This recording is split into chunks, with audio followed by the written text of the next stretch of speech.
Jaz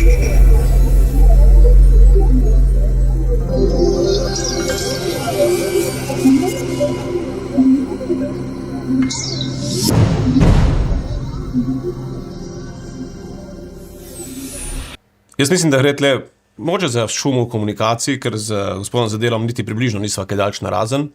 Vsi se zavedamo, da želimo dati manjšo davčno obremenitev za tiste sloje in tiste starostne strukture, za katere ne želimo, da nam pobegnejo v tujino.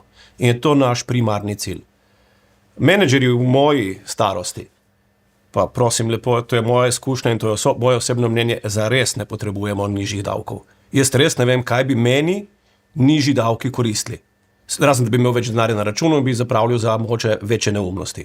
Jaz bi začel mogoče z tem že malo ponarodelim rekom, ne. Davki so cena, ki jo plačujemo za civilizirano družbo.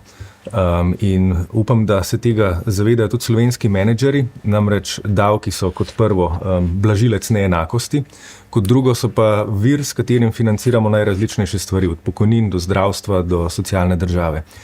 Čem je razlika in zakaj vlečem črto, s kom ne bomo sodelovali po volitvah?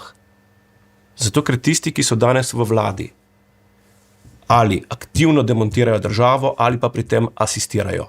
Ne zaradi njihovega gospodarskega programa. Oni demontirajo državo v temelju. To je v vladavini prava, v demokraciji in v svobodi. In z ljudmi, ki ne razumejo, da je svoboda bolj dragocena od materialne blaginje, se mi v Gibanju Svoboda ne bomo. Torej NSI povežemo Slovenija, SDS, sploh nikomu, ki ne razume, da je svoboda bolj pomembna od kratkotrajne blaginje materialne in tega, da te nekdo kupi, po domače, da se mu prodaš. Ne, s takimi se ne bomo pogovarjali. In kar imamo problem z trenutno vlado je, da se v bistvu ne Tonin, ne Počivalšek, ne gospod Kovšca, ne kdorkoli drug ne zaveda, kaj so pogoji svobodne in demokratične družbe. In oni jo pospešeno in aktivno rušijo.